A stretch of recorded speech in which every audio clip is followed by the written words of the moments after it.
Gracias, Lucho, por el pase. Buenas noches para ti. Y como siempre, bienvenidos a todos a Diálogo Abierto. Soy Maite Vizcarra. Empezamos oficialmente el mes de septiembre, una nueva semana, la primera semana del mes de septiembre. Ya estamos llegando al final de este año, porque en verdad este es el tercer trimestre y hay que empezar a ajustar, obviamente, esas planificaciones y obviamente también analizar la coyuntura como es de costumbre aquí. Por eso es que hoy vamos a proponerle algunos temas que seguramente han estado dando vueltas por ahí en los comentarios de su día. ¿Qué está pasando con la educación en el Perú? ¿Por qué es que el Congreso de la República está empezando a, de alguna manera, actuar como si fuera parte del sector? Hoy día se ha anunciado que ha aprobado la reposición de 14.000 maestros. Esta situación invade la competencia que tiene el Ministerio de Educación como organismo, como entidad rectora del sector, o hasta dónde llegan esos límites. Para eso hemos invitado a un exministro del sector, el señor Idel Wexler, para hablar justamente del tema, pero con él también revisar también lo que está de alguna manera sorprendiéndonos en las escuelas, la violencia, las situaciones tan extraordinarias que se están dando con jóvenes y adolescentes y sobre los cuales pareciera que el Ministerio de Educación todavía no está terminando de ponderar bien la situación. Después vamos a hablar con el defensor del pueblo, José Gutiérrez, para entender esta situación particular que lo está comprometiendo, digamos, dentro de su función o eventualmente dentro de lo que viene a ser el caso de la señora Nadine Heredia. ¿Exactamente él está de alguna manera responsabilizado de esa situación o es la Defensoría del Pueblo? ¿Cuál es también ahí un tema de límites que queremos explicar con usted? Y finalmente vamos a hablar de lo que está pasando en el sector agro, el precio de los alimentos. Hoy día también se ha indicado que se va a reponer el seguro agrario. Vamos a hablar acerca de ese tema, así que si usted quiere saber qué tiene que cocinar mañana, no puede dejar de ver el programa de hoy porque lo vamos a tocar. Y sin más dilación vamos a ver cuáles son las noticias que les planteamos para el día de hoy. Vamos a ver con el primero. La presidenta Dina Boluarte ha hecho llegar su mensaje de solidaridad y obviamente de condolencias en torno a la familia de estos 4 valerosos miembros del ejército peruano que han sido lamentablemente acribillados en un enfrentamiento narcoterrorista. Es una situación lamentable, evidentemente, también hacemos llegar ese saludo, ese mensaje de solidaridad, pero evidentemente también tenemos que empezar a preocuparnos de que no nos pase lo que está pasando en otros países de la región, como por ejemplo Ecuador. Así que ahí hay un llamado de atención al respecto. La siguiente, por favor. La siguiente también tiene que ver con temas vinculados a los delitos y al orden público, pero en este caso relacionado al caso del señor Miani Escobar, por el presunto delito de abandono y actos de crueldad con animales. Dicho sea de paso, acá hemos hablado de esta ley 4 patas y de obviamente todo el hecho de que podemos ahora proteger a los animales, a las mascotas. Si usted ve una de estas situaciones, obviamente las puede denunciar, y este es el caso de esta persona que lamentablemente ha maltratado a su mascota y hoy se encuentra ya casi listo para ser castigado de manera ejemplar. Cuidado con eso, porque ahora cualquiera de nosotros eventualmente, si maltrata a un animal y lo condena a la muerte, podría ir preso. La siguiente, por favor. Muy bien. Bueno, la Comisión de Ética aprobó hoy el informe que recomienda suspender por un periodo de 30 días a la congresista Katy Ugarte por el presunto despido arbitrario de una trabajadora en estado de gestación. Un caso más, como diríamos, una raya más al tigre, lamentablemente. Lo vamos a dejar ahí porque evidentemente vamos a hablar después de eso seguramente en estos días. Y la última. Ahí está. La última es que Ocinermin ha indicado que el abastecimiento del gas licuado de petróleo se va a reanudar paulatinamente en el país si es que usted ha sentido que hay una escasez de este tema. Así que con esto les doy la bienvenida a esta nueva semana. Bienvenidos a Diálogo Abierto.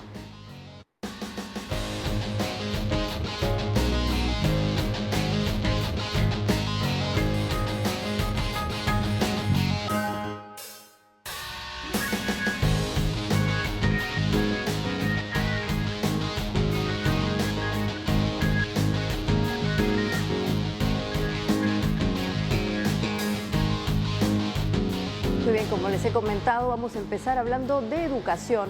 Seguramente usted, no sé si ha escuchado tal vez o quiere entender qué está pasando entre esta relación con el Congreso, con la comisión que se ha creado allí para eventualmente empezar a legislar a favor o no de la educación, pero en particular con el caso de 14.000 maestros que van a ser repuestos. ¿Esa situación está invadiendo la competencia del Ministerio de Educación o no? ¿Cuáles son los límites? Le preguntamos esto al doctor Idel Wexler. Buenas noches por estar con nosotros. Muchas gracias, Maite. Buenas noches a todos los televidentes. Sí, esa situación implica digamos, una invasión de las funciones del Ministerio de Educación. En cuanto al proyecto de ley para que los profesores interinos que no tenían título pedagógico, es un proyecto de ley que está dentro del marco de la legislación, pero que no está dentro del marco de la coherencia, de la defensa de la educación pública y la meritocracia magisterial. Eso es lo que quiero que entiendan los señores congresistas y la opinión pública para que se pronuncie, como lo ha hecho IPAE, como lo ha hecho el Consejo Nacional y otras organizaciones. Mira, la historia es muy simple. En los años previos al 90, la mayoría de profesores, había un sector de profesores que no tenían título y que no podían trabajar en las zonas urbanas. Y por otro lado, los que tenían título no querían ir a las zonas rurales. Y entonces hubo una gran cantidad de maestros que fueron nombrados interinamente. Ya. Algunos dicen que también intervino el favoritismo político partidario. A lo mejor, no lo sé. Lo importante es que en el año 90, cuando se reglamenta la ley del profesorado, se les indica que deben sacar el título profesional de licenciado o de profesor para que puedan entrar hasta el tercer nivel del escalafón magisterial, ya que si sacaban el título, de frente eran nombrados. Y es que hasta el año 90 no había meritocracia. Pero luego, a pesar de que se les dio esa oportunidad, el 2001, el 2003 y así sucesivamente, se les fue dando oportunidades para que 2, 3 años sacaran el título profesional y entraran a el escalafón meritocrático como corresponde, o sea, que sean nombrados. El 2006 la cosa cambia porque se da la ley de carrera pública magisterial, donde los profesores, para ser nombrados, ascendidos, ascender a cargos, tienen que ser evaluados. ¿Por qué? Porque lo que se quiere, después de una política de Estado de más de 17 años, que se ha mantenido, es que vayan a la escuela pública, ojalá me estén escuchando los congresistas, los mejores maestros. ¿Quiénes se educan en la escuela pública? ¿Los que tienen recursos? No, se educa gente de escasos recursos. La mayoría de peruanos. Como diría alguien, los hijos del pueblo. Bueno, la mayoría de peruanos. Claro, son 6.300.000 peruanos de todo el Perú que merecen tener profesores competentes, actualizados y sobre todo con un buen desempeño educativo. Para ello hay una evaluación de nombramiento. Este grupo de profesores que está fuera de la carrera, se le dio la oportunidad para que el 2014, te voy a dar las cifras exactas, dieran una evaluación después de 2 años de plazo. Y el 2015 se les tomó una prueba donde asistieron 14.855 profesores. Deberían haber asistido. Sí, pero ¿sabes cuántos fueron? Perdóname. Fueron 5.315. ¿Y cuántos aprobaron? 546.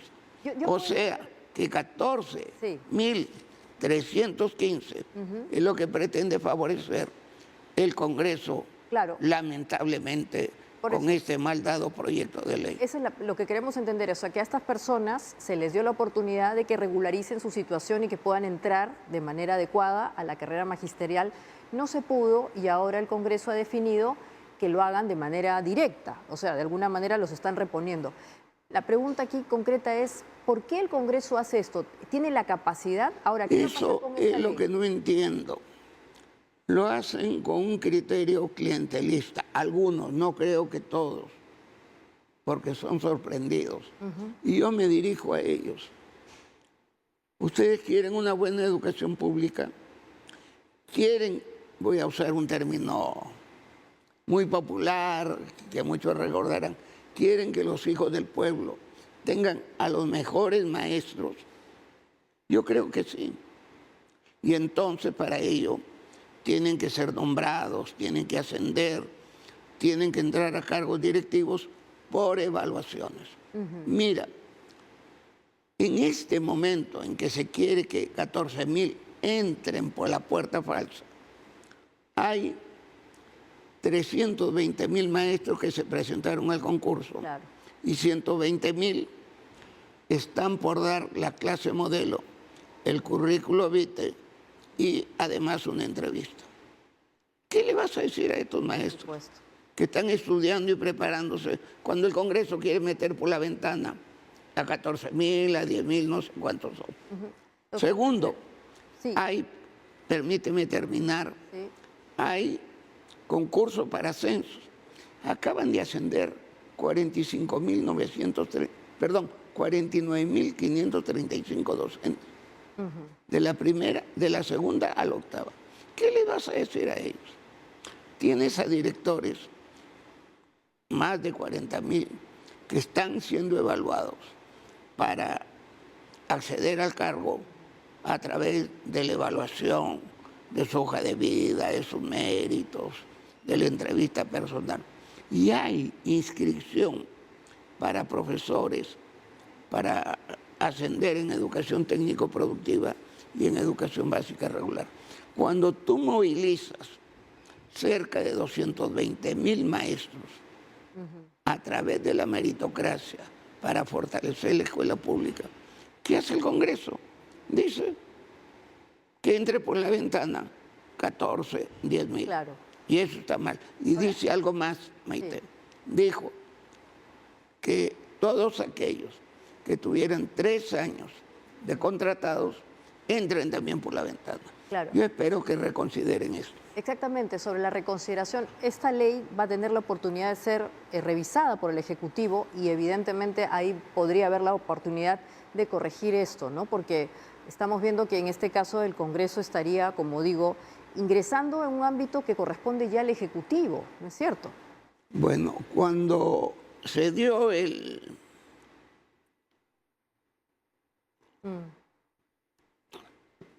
tema de nombrar con 3 años de antigüedad, muchos congresistas, muchos líderes educativos, el Consejo Nacional de Educación, y quienes ahora también se han pronunciado, el SUTE, dijeron que no estaba bien que los profesores ingresen por tener 3 años de servicio. Claro. Porque el SUTE y las otras organizaciones están por la meritocracia. Eso está en reconsideración. Y la mayoría de congresistas ha dicho que lo va a reconsiderar. Pero ¿cómo entiendo ahora que quieren meter por la ventana a 9,000, a 10,000, a 14, que se les ha dado 16 años de plazo para que saquen su título? Imagínense. Y se integren a la carrera? Claro, es un golpe a la meritocracia que de alguna manera el Ministerio de Educación tiene la posibilidad de corregir porque evidentemente... Bueno, yo sería tengo muy negativo en contra. la mejor impresión de la ministra Márquez y su equipo, y he escuchado que si esto llega a aprobarse definitivamente, el Poder Ejecutivo la observaría. Así es. Y yo espero que recapacite el Congreso y deje de lado estas 2 leyes, o estos 2 proyectos de ley. Sí, sí, sí. Doctor Wexler, hay otros temas que últimamente han estado también alrededor del asunto educativo, concretamente de las escuelas. Aquí hemos tenido la semana pasada algunos especialistas de estos temas. Lo que está ocurriendo en las escuelas con nuestros niños, con nuestros adolescentes, estamos viendo conductas que antaño no veíamos y evidentemente tiene que ver con que el mundo ha cambiado. El bullying ahora es más sofisticado, se llama ciberbullying. Obviamente también hay temas vinculados, incluso, imagínense, a delitos que tienen que ver con el tráfico de pornografía. Mire, ¿El Ministerio de Educación en algún momento tomó algún tipo de medida para generar protocolos y saber cómo actuar? Mire, Maite, miren amigos y amigas que nos ven y escuchan. 1.159 alumnos el 2022 y 23 han hecho actos de bullying. Perdón. Y son 4.449, estaba leyendo un año nomás. 262 ciberbullying. Y estamos ahora en 7.047 por violencia sexual, 3.800 por lo que se llama... Claro. En todo caso, señor Wexler, sabemos que los números son grandes. La pregunta es, cuando usted fue ministro o ahora con la experiencia de exministro, ¿hay protocolos, hay medidas, hay acciones que se puede transferir a las escuelas? Porque lo que hemos notado es cierta impericia en las escuelas para justamente manejar esta situación y eventualmente también afectar a los niños, a los adolescentes involucrados. Mira, yo he sido tutor 30 años en colegio público y en colegio de alta categoría. Y he sido director de colegio, viceministro, ministro. Nosotros llevamos la tutoría al Ministerio de Educación y casualmente estoy escribiendo este libro. Hay algunos técnicos, algunos directivos que dicen que hay que dejar pasar esto, que ya tomarán conciencia. No, esto no está bien. De hecho, todos estos casos requieren una atención socioemocional. Tanto los agresores como los agredidos. Pero, mira, en Piura hubo una alumna que usó un arma de fuego y le quitó la vida ahora. ¿Qué han hecho? Casi militarizar el colegio. Eso está mal. Por otro lado, últimamente han habido el caso esto de las... Claro, el tráfico de las figuras humanas. Así es. Que son una agresión sexual a estas alumnas. ¿Qué han hecho? Han mandado a los alumnos a clases virtuales. Ahora la virtualidad se ha convertido en un castigo. Yo lo que creo es que haya que apoyar cercanamente, psicológicamente, con los tutores, primero a las niñas, a las alumnas, pero también a los agresores. Yo sí creo que el próximo año estos jóvenes, después de un trabajo de sanamiento psicológico, de un reconocimiento que han cometido una falta, porque eso los va a hacer mejores. Por eso hablamos de disciplina positiva. Pueden pasar al colegio, pero a otro colegio.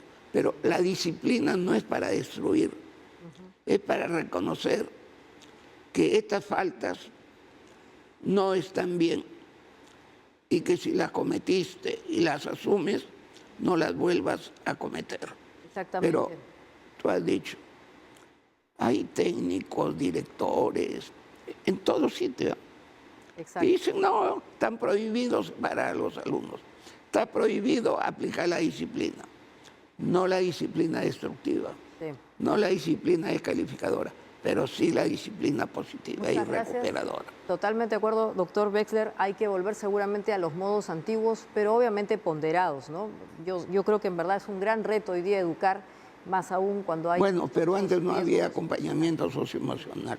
Así es. A uno lo castigaban y no lo acompañaban en la sanación del error que había cometido, como no había un proceso de sanación con las personas que habían sido agredidas. Muchas gracias por esos comentarios y bueno, obviamente agradecerle también por habernos aclarado la situación exacta que hay entre el Congreso. Te agradezco mucho.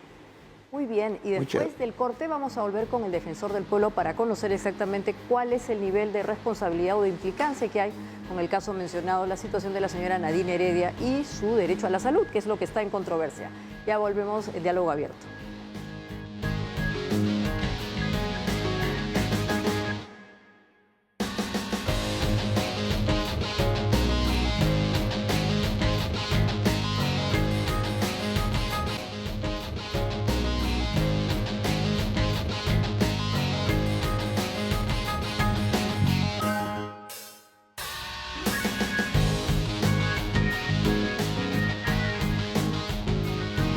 Estamos de vuelta y ahora con el defensor del pueblo, José Gutiérrez.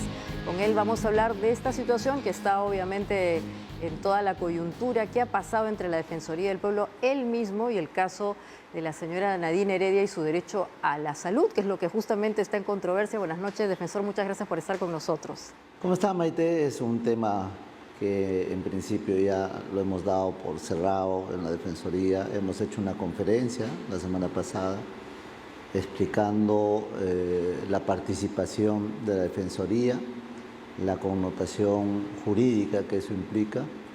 No se olvide usted que en la Defensoría nosotros nos sujetamos al marco constitucional como también a nuestra ley orgánica. No existe autoridad alguna que trascienda o pueda inmiscuirse en nuestra actividad. Eso lo vamos a defender en todos los fueros. Pero también hay actos de decoro, hay actos de responsabilidad directa, personal, y por eso que ya quiero dejar por zanjado esto haciendo una aclaración, que mi persona es muy responsable de no asumir este tipo de casos, sobre todo cuando puede tener alguna connotación de carácter especulativo. Y por esa misma razón, en ningún momento he participado en ese proceso. He estado en la conferencia con los señores adjuntos que han visto este tema con mucha objetividad y felizmente, para no decir que esto es un caso extraño, no es la primera vez que sobre el particular se pronuncia, sino en varias oportunidades. Claro. Y no necesariamente cuando yo ejercía el cargo de defensor del pueblo. Entonces, es un hecho muy claro y como a todas luces la Defensoría está abierto a los más de 35 millones de peruanos y también a los que no son peruanos, a extranjeros, porque la tutela del derecho y sobre todo la defensa de los derechos elementales constitucionales de las personas son ejercidas en defensa por la Defensoría. Entonces, ¿cómo se puede defender si no se asume un tema de responsabilidad directa en la evaluación de los casos? Claro, sobre todo cuando tiene que ver la salud, la vida, cuando tiene que ver los temas de discriminación, de leyes de igualdad, cuando tienes que hacer la protección de los menores, que es nuestra agenda que estamos siguiendo y lo estamos consolidando de muy buena manera. Entonces, siento que esta parte especulativa ya se ha superado. He escuchado muy en detenimiento a los juristas, sobre todo a los constitucionalistas, y han dicho pues que esto es un simple exabrupto y hay que dejar que pase. Pero por todo lo demás siempre hay que ser respetuosos, ¿no? Claro. Cuando alguien no coincide con uno, hay que dejar que actúen y tranquilo. La tranquilidad que nos da a nosotros es que estamos actuando siempre ceñidos a la verdad, ceñidos al marco de la ley y más allá que eso no hay nada malo, ¿no? Claro, pero igual es importante, defensor, para entender bien la situación. Como usted ha indicado, la Defensoría del Pueblo es una organización, es una institución fundamental en países como el Perú, modernos, con democracias que obviamente se acercan al ciudadano para representarlos o para justamente coadyuvar en la búsqueda de sus derechos. Está abierto a todos los peruanos y, como usted ha dicho, incluso a los residentes. Entonces, en este caso, lo que ha pasado es que la adjuntía, una de las adjuntías de la Defensoría del Pueblo... Dos adjuntías propiamente. Dos adjuntías propiamente se han pronunciado respecto de la invocación de la señora Heredia para ir fuera del Perú y han invocado su derecho... Sin inmiscuirse en el tema estrictamente jurisdiccional, sin inmiscuirse en temas que puedan comprometer la representación de la Defensoría y haciendo las precisiones que claro, son porque acá muy cerradas. exacto, porque acá hay que entender derechos, una ¿no? cuestión, y eso además es propio, debería ser siempre así. Una cosa es la persona y otra cosa son las instituciones. Así es. Y lo que pasa es que a veces nosotros unificamos a la persona y a la institución y entonces personalizamos la situación. Vamos a hacerlo, lo digo con todo respeto, esté o no esté usted, igual las adjuntías tienen que dar impulso a la invocación de derechos. No es que usted, porque usted ha llegado, sino cualquier persona que esté, igual tiene que hacerse ese impulso. No es un caso, Maite, son miles de casos que atendemos y como comprenderá usted, hasta ahora, por lo menos el adjunto en Derechos Humanos que ha generado esto tiene larga trayectoria en la Defensoría y nunca nadie había advertido un hecho totalmente distinto a su actuación. Entonces eso me da la tranquilidad que en la parte especulativa por lo menos nadie podría decir que yo puedo estar influenciando o manipulando una institución tan seria y que me merece todo el respeto. No obstante, todos los ciudadanos no se necesita ser que conozcan a alguien o no, deben acudir a la Defensoría. Y por cierto, nosotros defendemos derechos de todos, ¿no? Y en ese sentido no hay un criterio, digamos, de ir discrecionalmente escogiendo a este le defiendo, a esto no. No. Y por cierto, Maite, yo por la reserva que el caso corresponde, tenemos muchos casos muy sensibles y algunos altamente políticos. Y le digo muy sensible porque vemos temas de anticorrupción muy avanzados y que eso va a trastocar seguramente algunas instituciones. Y por lo que yo estoy viendo, ya resultas, porque he pedido que me emitan todos los informes necesarios, las adjuntías, el día de hoy, muy temprano. El viernes, ¿no? Pero hoy día ya empezamos a trabajar esos temas. Entonces, en verdad, la labor es muy delicada, pero muy encomiable, sobre todo porque se trata de la defensa de derechos, ¿no? Y creo que la defensa de derechos no se hace, pues, de otra manera o de manera distinta, sino interviniendo directamente en el Tribunal Constitucional, en el Poder Judicial, en el Ministerio Público. Ahorita mismo nosotros tenemos adscrito a nuestros funcionarios y acreditados ante el Ministerio Público para ver todos los temas de derechos humanos. También tenemos en el Poder Judicial varios procesos en amicus curiae sobre acciones de amparo y asuntos constitucionales. En el Tribunal Constitucional tenemos muchos casos donde en lo personal he asumido la representación. Entonces, este es un tema de derechos. Nosotros, repito, nos sujetamos a la Constitución y a la ley orgánica y no podemos salirnos de ese espacio, ¿no? Bueno, y como usted ha indicado, ojalá que todos los peruanos accedan justamente a la justicia y obviamente a la defensa de sus derechos civiles sin ningún tipo de prebenda o camino corto. Pero quiero rescatar lo que también ha mencionado aquí, que es un tema álgido, defensor, y es que usted ha hablado de los niños, de los menores, que en el Perú lamentablemente parece que nadie se acuerda que también tienen derechos. A ver, Maite, y parece que son los más desprotegidos que tenemos hoy día en el país y en verdad, no sé, pero indigna, ¿no? Entonces, solamente para terminar, el defensor, en algunas partes del mundo incluso se hablan de defensores del niño, o sea, que exprofesamente hay un defensor, alguien que los protege y que obviamente vela por su seguridad.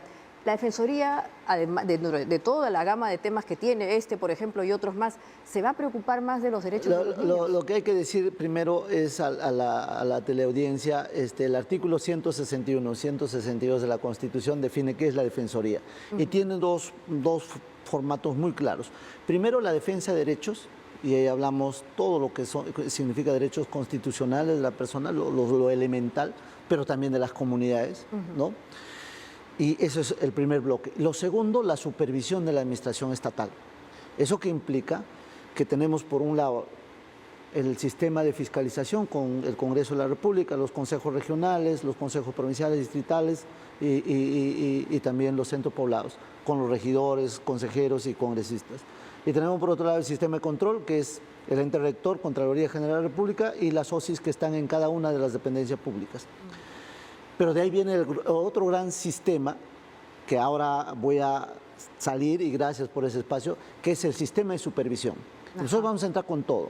Y lo que estamos permitiéndonos es entregarle al Poder Ejecutivo, al Poder Legislativo y al sistema de justicia herramientas para que puedan definir políticas públicas. Por ejemplo, Maite, nosotros comenzamos con el programa Rompiendo Cadenas. y tenemos varias fases y ya intervenimos en la primera fase con conclusiones y con resultados. Y le voy a decir, mira los resultados. Hemos ingresado a los penales de las mujeres internas y hemos encontrado a niños, le voy a decir gráficamente, que no tenían partida de nacimiento. Hemos encontrado niños que no tenían su sistema de inmunización, o sea, no estaban vacunados.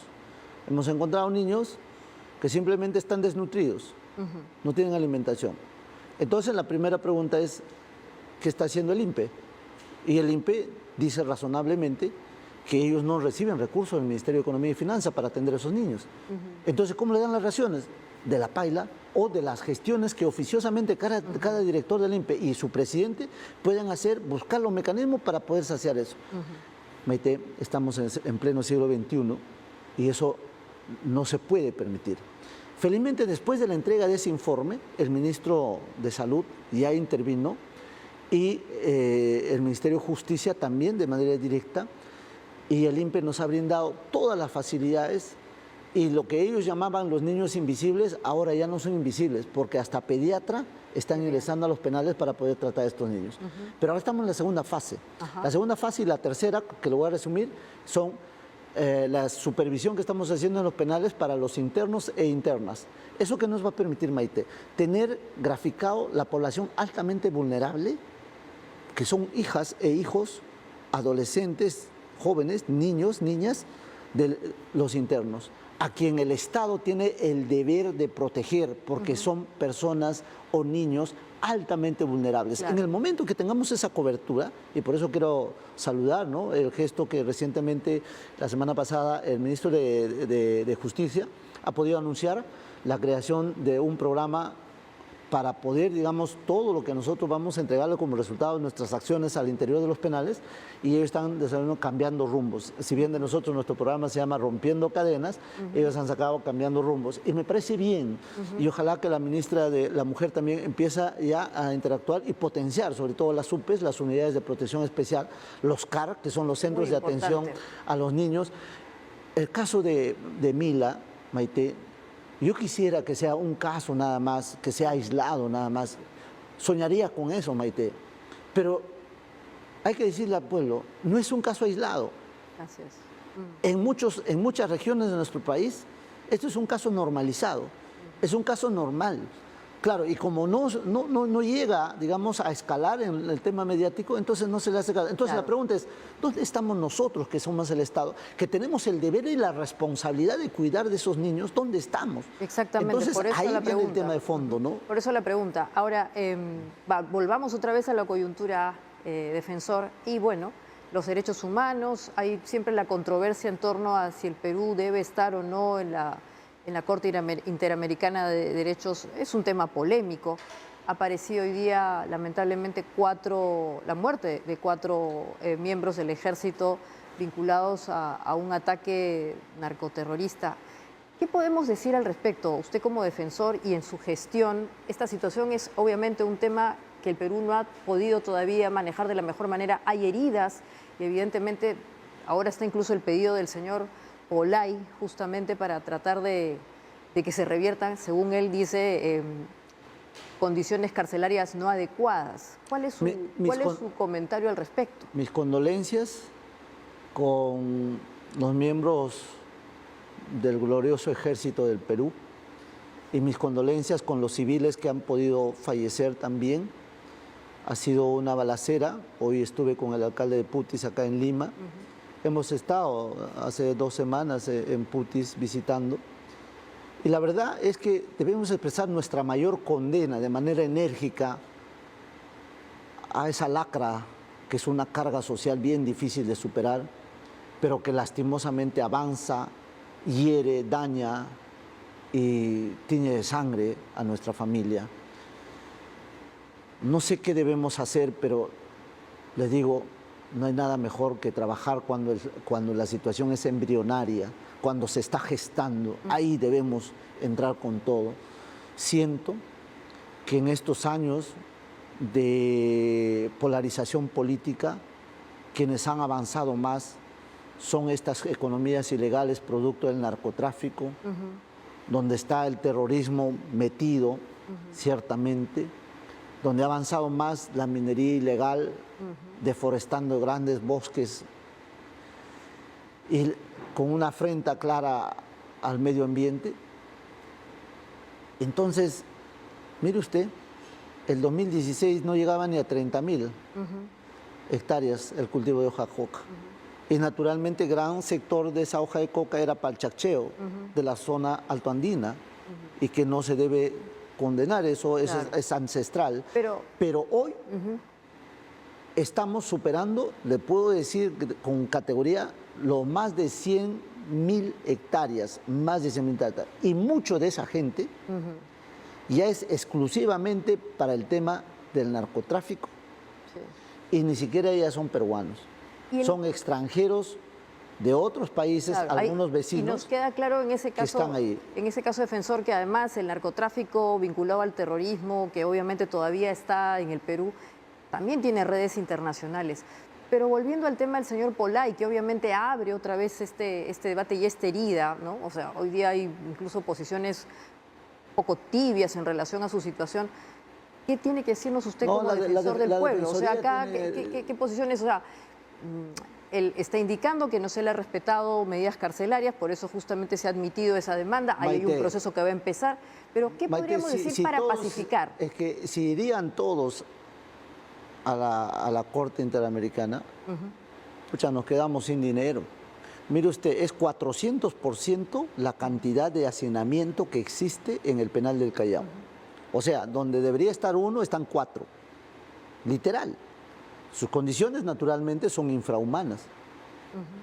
Entonces, si ellos van a cualquier corte, les atenderían.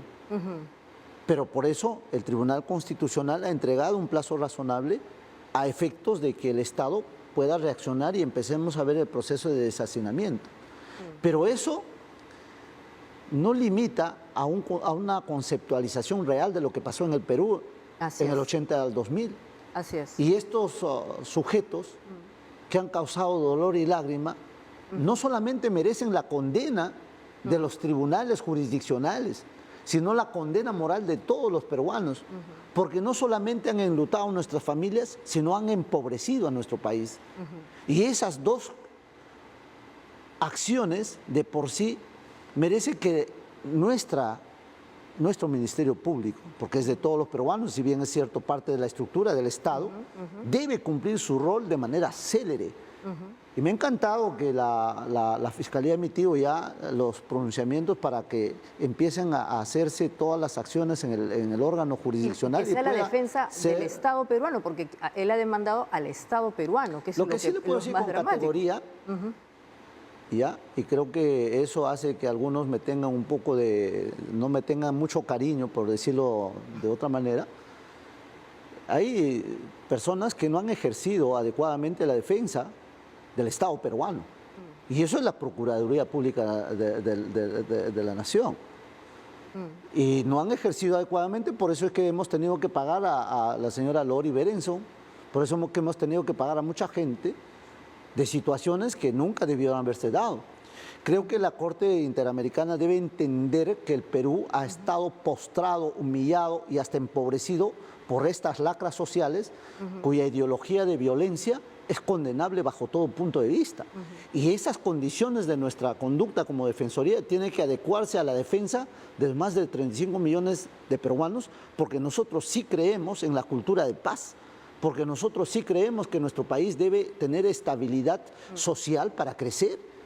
Y esta inestabilidad nos ha ido generando problemas como el avance del narcotráfico, como el avance del terrorismo. Hoy día somos víctimas de estas acciones. ¿Quiénes cree usted entonces que han permitido, por ejemplo, el caso que ha mencionado usted, haya finalmente dado la razón a la señora Berenson? Esta admisión del caso Polay es del año pasado, que ahora se ha podido desempolvar, pero qué mal, ¿no? O sea, quienes han ejercido la defensa internacional no hayan comunicado al Estado peruano o a la opinión pública que este señor ha accionado una situación, o sea, que lo han mantenido encarpetado. Yo aspiro que esto se tiene que archivar, y se tiene que archivar porque vamos a entrar a pelear. No nos quedamos nosotros conformes con la defensa que ha ejercido la Procuraduría, porque sencillamente creo yo les ha faltado las agallas para poderle decir a la Corte Internacional que estos sujetos han causado dolor y lágrima y que si bien están purgando prisión, no en condiciones pues como una cárcel en Alemania, estamos distantes de serlo, o como las cárceles estándar que están en el mundo, estamos distantes de serlo, pero eso no significa que le estamos agraviando. Tal cual están esos señores, están los que están en el Callao, o los que están en Lurigancho, o los que están en Castro. Entonces, ¿qué? O sea, porque tienen la influencia, el peso necesario de gente que ha ido alimentándose económicamente en la defensa, entre comillas, de estos vándalos terroristas, no puede ser. Hay que salir, hay que reaccionar. Para cerrar, entonces usted cree que el Estado peruano tiene que hacer una defensa más fuerte de sus fueros, ¿no es cierto? Porque siento está que no bien, la Corte está allí, obviamente siento tiene que no lo ha hecho, que no lo está haciendo. Ese es mi sentir, y por eso que la Defensoría va a entrar a coadyuvar ese esfuerzo de la defensa de nuestra nación. Porque si bien hay un órgano que defiende al Estado, la Defensoría tiene que defender a los 35 millones de peruanos de estas lacras. Aún a costa de exponer nuestras propias vidas, tenemos que hacerlo. Sí, es un capítulo, muchas gracias, defensor, por haber estado con nosotros. Es un capítulo doloroso, pero también hay que poner los puntos sobre las IES, ¿no? Aquí hay momentos de la memoria histórica del Perú que no se pueden borrar tan fácilmente y creo que obviamente eso corresponde también a todos los peruanos. Muchas gracias otra vez. Así, Maite. Y bueno, y después del corte vamos a volver para hablar justamente de lo que está pasando en el sector agro, que ya está atacando propiamente su economía y obviamente la canasta familiar. Ya no hay limón, hay una serie de bienes que usted ya no puede alcanzar como antes quería, ahora compra solamente un cuartito. En fin, ¿qué está pasando? Vamos a hablar al respecto con un representante y sobre todo de la reactivación del seguro agrario, porque eso también nos va a beneficiar. Así que esto es Diálogo Abierto, no se vaya.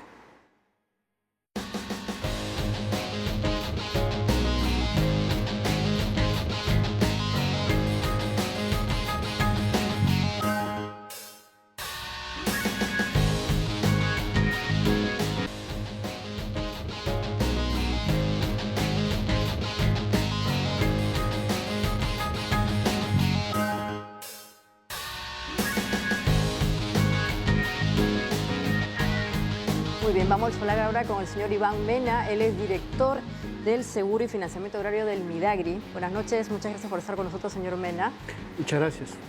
Bueno, yo comentaba antes de empezar la entrevista que tenemos la sensación que están empezando a escasear algunos productos en el mercado. El limón es una crisis en el norte del país y en verdad en todo el país.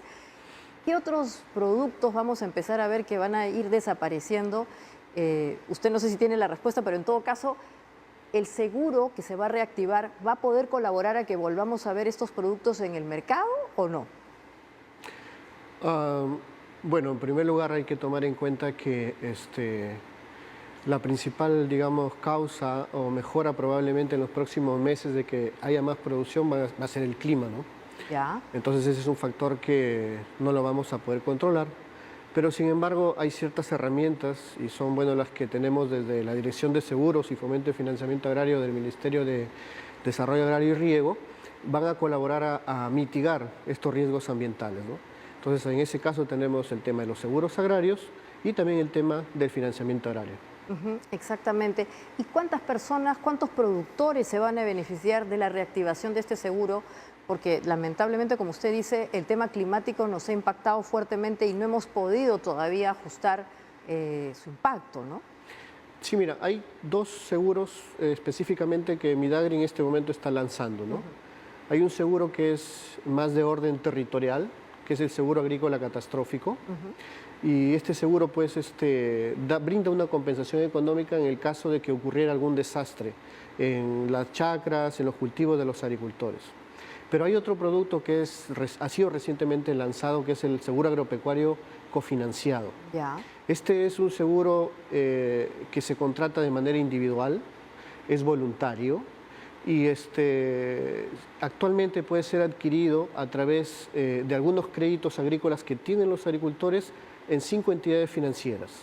Caja Arequipa, Caja Sullana, Caja Ica, Financiera Confianza y, muy importante, los clientes de Agrobanco. Ya. Entonces, es importante este seguro agropecuario cofinanciado, voluntario e individual, porque va a permitir, digamos, mitigar los riesgos posibles y también mejorar las decisiones que pueda tener el agricultor para invertir en este momento, si es que en el futuro sucediera algún evento catastrófico.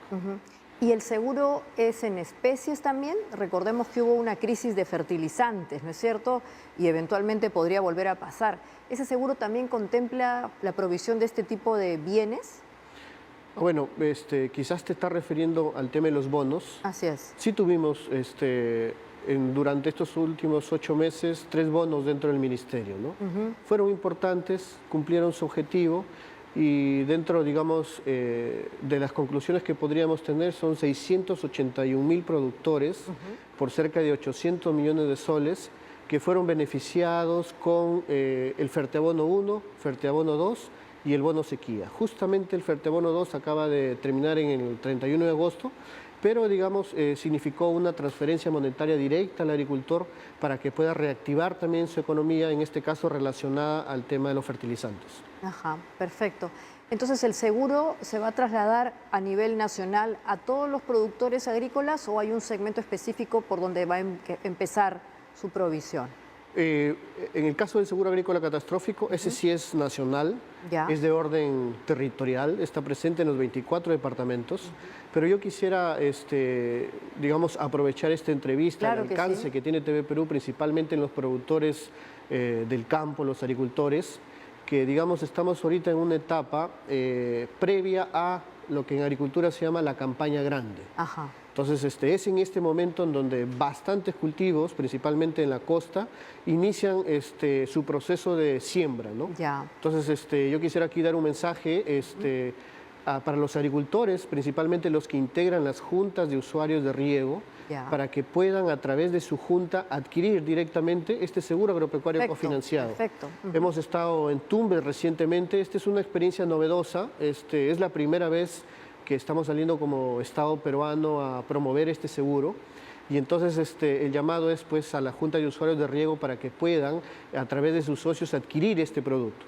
Entonces esto es importante. Además, yo creo que se suma al tema de los seguros el financiamiento agrario, ¿no? Desde el Midagri tenemos 2 fondos que son francamente importantes. Uno es el Fondo para la Inclusión Financiera del Pequeño Productor Agropecuario y el otro es el Fondo Agroperú. En el caso del Fondo Agroperú, por ejemplo, la tasa de interés es del 3.5% anual. Y entonces también nos preparamos en el norte para que sigan dándose los créditos a los agricultores, para que, digamos, en esta próxima campaña tengan ellos la capacidad de hacer sus siembras, ¿no? Entonces, los que se quieran beneficiar de este seguro tienen que ir a través de sus organizaciones. Estamos hablando de cooperativas o grupo de regantes, o ¿cómo es? ¿Cuál es el procedimiento para que alguien, ahora que nos están escuchando, se acerquen justamente a qué oficinas del Midagri a pedir ese seguro? Sí, hay 2 formas. La primera, lo mencioné, es a través de instituciones financieras privadas. Las cajas. Las cajas, ¿no? 5 ya se han sumado. Las repito rápidamente: Caja Arequipa, Caja Ica, Financiera Confianza, Caja Sullana y Agrobanco. Son, digamos, tienen una presencia importante a nivel nacional, ¿no? Esperamos que más instituciones financieras se sumen a este proceso. Y adicionalmente, este es un esquema novedoso. Quisiéramos que los agricultores, a través de sus juntas de usuarios de riego, también comiencen a adquirir este producto. Ahora, ¿cuál es, digamos, la ventaja? ¿Cómo funciona? ¿Cuál es el mecanismo? El Estado cofinancia este seguro, por eso se llama cofinanciado, con un 80% del costo del mismo. O sea, el agricultor paga un porcentaje que es el 20% y Midagri, a través del Fondo Fogasa, paga el 80% restante. Entonces yo creo que es una herramienta interesante para aminorar, mitigar los riesgos que probablemente podrían en el futuro venir con el fenómeno del Niño, ¿no? Entonces tienen que acercarse primero a las cajas, alguna de estas entidades financieras, y en segundo lugar directamente, ¿o es la única vía?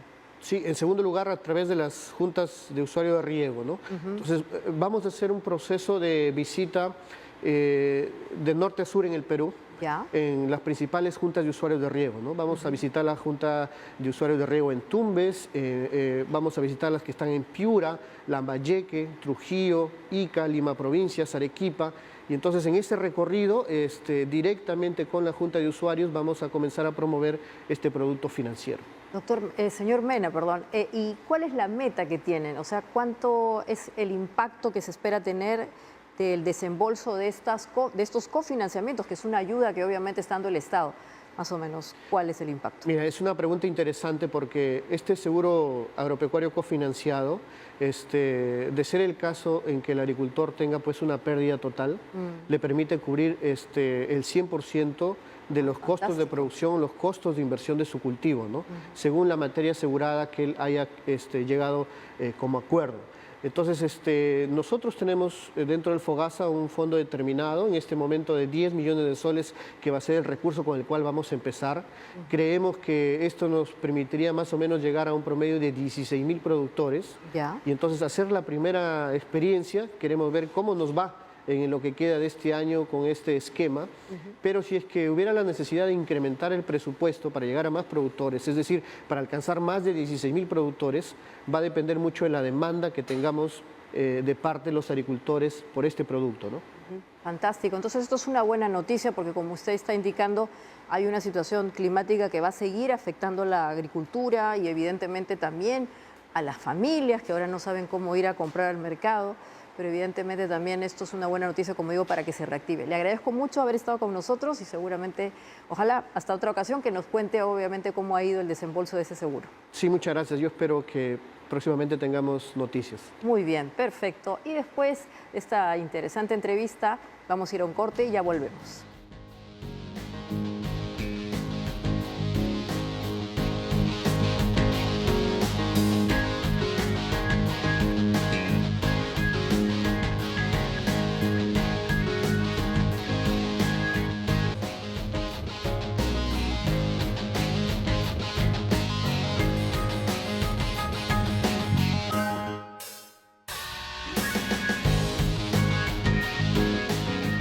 Muy bien, ya estamos de vuelta para el final del programa y quería recordarles, como siempre, que no se olviden que hay una campaña importante a la cual tenemos que sumarnos, es la que impulsa la Liga de Lucha contra el Cáncer. Hay que contribuir con más diagnósticos oportunos que salven vidas.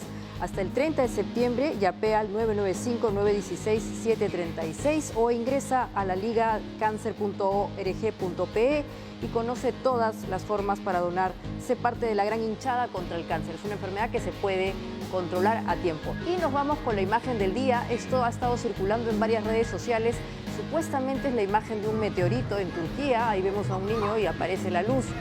Pero todavía en verdad no se ha comprobado nada científicamente. Hay varias fotos, imágenes. Entonces, es una luz ahí iridiscente, no se sabe si realmente es lo que dicen que eso es un meteorito, pero igual es espectacular. Y con esta imagen nos despedimos empezando esta semana, esta primera semana de septiembre. Para nosotros no se vayan, mañana los vemos, compartan este contenido por YouTube y si les ha gustado, como siempre, un like. Hasta mañana.